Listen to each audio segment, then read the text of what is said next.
इथं शेवभाजीचं वाटण आपलं तयार झालं. आता घेऊया शेवभाजी बनवायला. तेल गरम झालं आहे. तेलामध्ये अर्धा चमचा मोहरी टाकली आणि अर्धा चमचा जिरे टाकले आणि एक कांदा आहे ना बारीक असा कट करून घेतला. त्याला छान असं आपल्याला परतून घ्यायचं आहे. मसाले काढून ठेवते मी पूर्ण.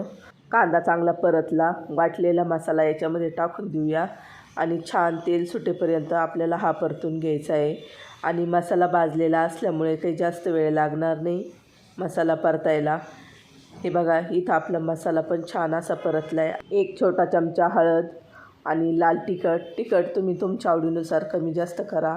मी 1.5 चमचा टाकले तिखट आणि 1 चमचा धनिया पावडर. थोडंसं परतून घेऊया. पावडर मसाले टाकल्यावरती ना गॅस एकदम मंद करायचा आणि नंतर पावडर मसाले टाकायचे. आणि हा माऊलीचा काळा मसाला आहे, हा पण टाकणार आहे मी याच्यामध्ये 1 चमचा. जास्त प्रमाणामध्ये नाही, फक्त 1 चमचा टाकणार आहे. आणि थोडंसं परतून घेते. वरतून खूप सारी अशी कोथिंबीर.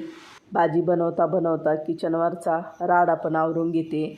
जिथलं सामान तिथं ठेवलं ना तर जास्त राडा पण दिसत नाही किचनवरती. तर इथालचं मी पूर्ण आवरून घेतलं आहे आता किचनवरचं. आणि याच्यामध्ये ना थोडंसं पाणी टाकते मी मसाल्याचं. पाणी आपलं नॉर्मलच टाकलं आहे, तर गरम वगैरे नाही टाकलं आहे मी. आणि शेवभाजीला थंड पाणी पण यूज केलं तरी पण चालतं. मसाला चांगला परतला आहे. आता याच्यामध्ये पाणी टाकूया. अगोदर मी लहान अर्धा कपच पाणी टाकलं होतं मसाले जळू नये म्हणून. आणि आता आहे ना याच्यामध्ये जास्त पाणी टाकायचं, कारण की शेव आहे ना पूर्ण पाणी शोषून घेते. भाजी थंड झाली ना तर अजून घट्ट होते ती. चवीनुसार मीठ टाकलं आहे. आणि मी अगोदरच आहे ना म्हणून भाजीमध्ये आहे ना पाणी थोडंसं जास्तच टाकलं आहे. ही भाजीची शेव आणि तुम्हाला किती टाकायची त्यानुसार टाका. मी 1 प्लेट भरून टाकणार आहे.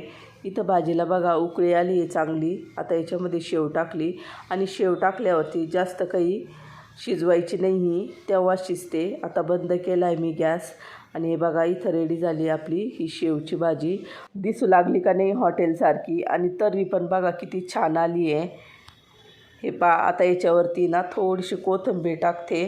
आणि ही शेवची भाजी तुम्ही एकदा नक्की ट्राय करून बघा, सगळ्यांना फार आवडेल. चला तर भेटूया एक अशाच छानशा व्हिडिओमध्ये. तोपर्यंत बाय.